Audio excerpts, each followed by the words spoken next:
Dear students, last minute approach में आज हम लोग साइंस को फाइनलाइज करेंगे। इसे थोड़ा बहुत हल्का सा जितना कुछ हम कर पाएँ। हालांकि ये टाइम ऐसा नहीं है कि अब इसमें पढ़ने को कहा जाए, कुछ टॉपिक्स को कवर करने को कहा जाए।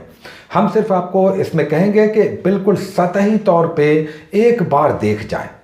इस टाइम में आप कुछ पढ़ना तो चाहेंगे, आखिर हमें बैठना तो नहीं है, पढ़ना है। लेकिन पढ़ना क्या है? अगर साइंस में आप पढ़ना चाहते हैं, 3 सब्जेक्ट्स को आपने रिवाइज किया है, हमने देखा काफ़ी लोगों ने बहुत अच्छे रिस्पॉन्सेज दिए, उन्होंने मेहनत किया है, इसका आपको बेनिफिट्स मिलेगा। आप जो लेबर कर रहे हैं इस लास्ट मिनट में, इसका आपको बेनिफिट मिलेगा। थोड़ा सा एग्जाम में आप अपने आप को होल्ड करके रखें और अपना बेस्ट देने का प्रयास करें, अच्छे रिजल्ट्स आ सकते हैं। अब इस लास्ट मिनट में हमने इस लास्ट पेपर का प्रॉमिस आपसे कहा था कि इसे हम लोग कर लेंगे। आपको टेंशन नहीं लेना है, आपको जूझना नहीं है, आपको डरना नहीं है, आपको बहुत चिंतित नहीं होना है। बस सिर्फ पेजेस उलट कर देख लेना है। हम ये नहीं कहेंगे कि आप समझ में नहीं आ रहा तो आप दूसरे बुक को देख रहे हैं या कुछ और कर रहे हैं, नहीं। आप सिर्फ एक बार देख लें। क्या देख लें? आइए साइंस में देखते हैं। कुछ टॉपिक्स आप एक बार गो थ्रू हो जाएं, एक ग्लांस मार लें। क्या ग्लांस मारें? बायोलॉजी में हम कहेंगे कि आप सेल, कोशिका का टॉपिक निकालें। पहला ही टॉपिक आपको मिल जाएगा। कोशिका की खोज किसने की? कोशिका क्या है, इसके अंदर क्या होता है, इसका कोशिका झिल्ली क्या है, ये सब समझ लें। कोशिका का निर्माण किन तत्वों से हुआ है ये आप देख लें। क्योंकि कई बार पूछ देता है केंद्रक में क्या है, कोशिका झिल्ली में किसकी बनी हुई है, तो ये जरा सा आप देख लें, कोशिका को कंप्लीट हो जाएगा। उसके बाद इसमें आप कोशिका के जो भाग हैं, कई पार्ट्स हैं जिनसे मिलकर कोशिका यानी सेल बनता है, उसमें आप राइबोसोम, माइटोकॉन्ड्रिया, लाइसोसोम, ये 3 कर लें। उसके बाद डीएनए, आरएनए, क्रोमोसोम यानी गुणसूत्र और जीन कर लें।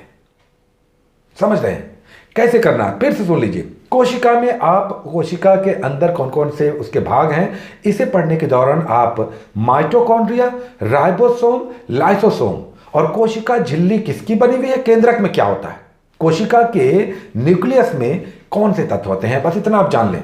डीएनए, आरएनए, उसका गुणसूत्र यानी क्रोमोसोम्स और जीन कर लें। ये यहां पर कोशिका हो गया। बस छोटे छोटे से 2-3 लाइन्स हैं। उसके बाद आप सूक्ष्म जीव में आ जाए। बैक्टीरिया और वायरस को देख ले एक बार फिर से। क्या, किसने इसकी खोज की? वायरस की खोज किसने की? बैक्टीरिया की खोज किसने की? बैक्टीरिया में गुड, बैड बैक्टीरिया, बस एक बार हल्का सा आप देख लें। चूंकि गुड बैक्टीरिया क्या है, बहुत इंटरेस्टिंग है, राइजोबियम क्या है, प्रोटो, ये सब आपको समझना चाहिए। तो गुड बैक्टीरिया, बैड बैक्टीरिया आप कर लें। पॉस्चराइजेशन में किस तरह से हम बैक्टीरिया को यूज करते हैं। उसके बाद कवक, शैवाल और लाइकेन कर लें, यानी फंगस, अलगी और लाइकेन। इसके एग्जाम्पल्स आप देख लें। किसे हम कवक कहते हैं, यानी फंगस क्या है, इसके एग्जाम्पल्स क्या है। उसका शैवाल क्या है, इसके एग्जाम्पल्स क्या है। कई बार पूछ चुका हम मशरूम किसका उदाहरण है। तो इस तरह से लाइकेन क्या है, लाइकेन पर्यावरण का एक इंडिकेटर भी कहलाता है। लाइकेन क्या है ये मामला, तो इसे अब जरा सा पढ़ेंगे, वहां पर आपको पता चल जाएगा। ये हो गया। उसके बाद हम कहेंगे कि आप 3 तंत्र कर लें। कौन कौन से तंत्र? पाचन तंत्र, उसके बाद कंकाल तंत्र यानी स्केलेटल सिस्टम, डाइजेस्टिव सिस्टम और सर्कुलेटरी सिस्टम यानी ब्लड वाला जो मामला है।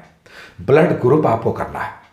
उसमें आरबीसी को हम क्या कहते हैं, एरिथ्रोसाइट, डब्ल्यूबीसी को क्या कहते हैं, उसके बाद प्लेटलेट्स को क्या कहते हैं। बस आपको बॉक्स बनाकर बुक्स में दिए हुए हैं। आरबीसी का क्या काम है, डब्ल्यूबीसी का क्या काम है, प्लेटलेट्स का क्या काम है, इतना हो गया। और ब्लड ग्रुप्स को देख लें।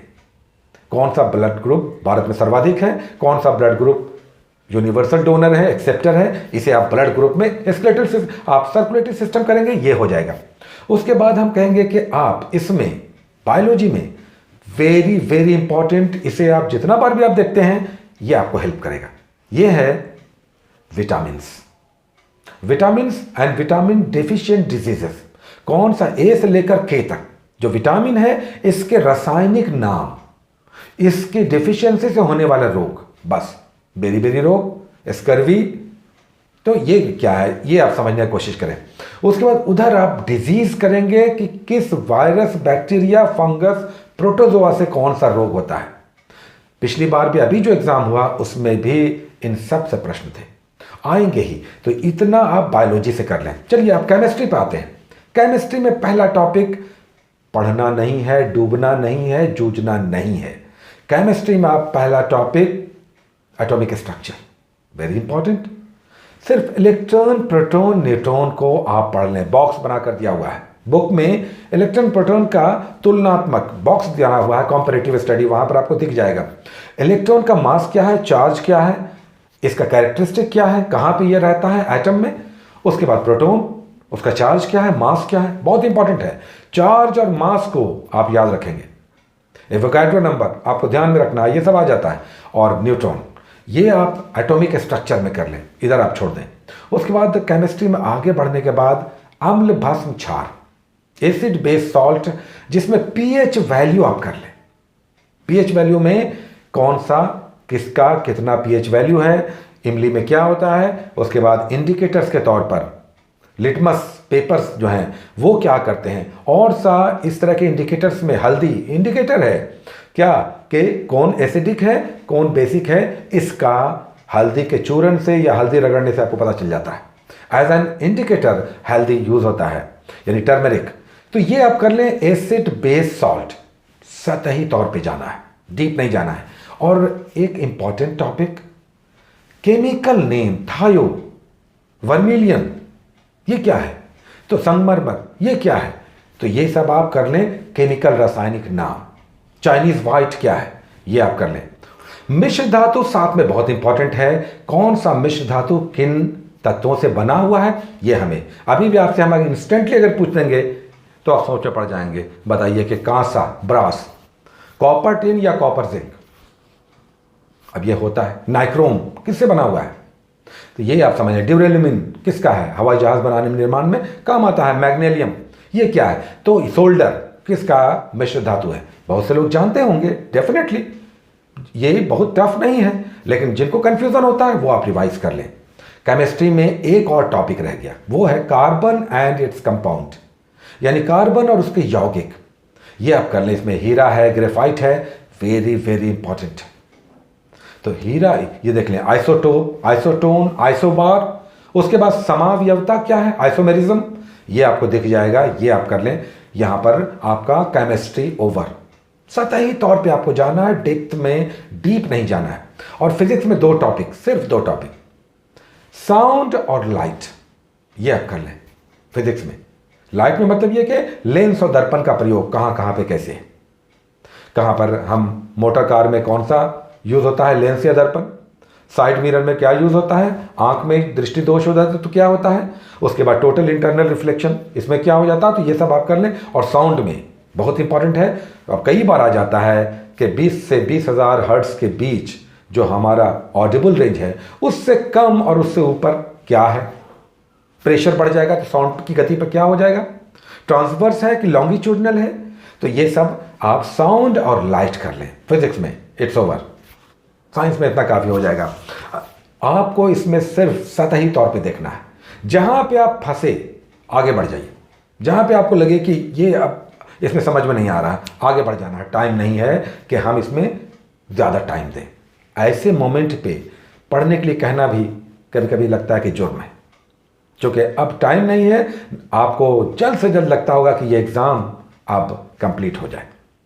समझ सकते हैं, स्टूडेंट लाइफ, हर कोई एक दिन ऐसा होता है जब स्टूडेंट लाइफ से वो गुजरता है। ये एग्ज़ाम इतना बड़ा एग्ज़ाम है कि इसमें कई बार ऐसा लगता है कि जल्द से जल्द अब ये एग्ज़ाम कंप्लीट हो जाए, चूँकि आपने कई महीने से लगातार इस पर टाइम दिया है, आपने पूरा मन लगाकर स्टडी किया है। तो अब लास्ट मोमेंट में भी थोड़ा सा हमें जोर और लगाना है, इसलिए कि इसके नतीजे फिर हमें लगता है कि बहुत अच्छे आ सकते हैं। तो इतना करें, अपना ध्यान रखें, कॉन्फिडेंस को बनाकर रखें और पॉजिटिव थिंकिंग रखें। ये नहीं कि ये बच गया वो बच गया, हमने कुछ पढ़ा ही नहीं, तो फिर ये आपके कॉन्फिडेंस को गिरा देगा। ऐसा नहीं करना है, कॉन्फिडेंस को बनाकर रखना है। जो कुछ भी आपने पढ़ा है उसमें अपना हम बेस्ट देंगे। Take care.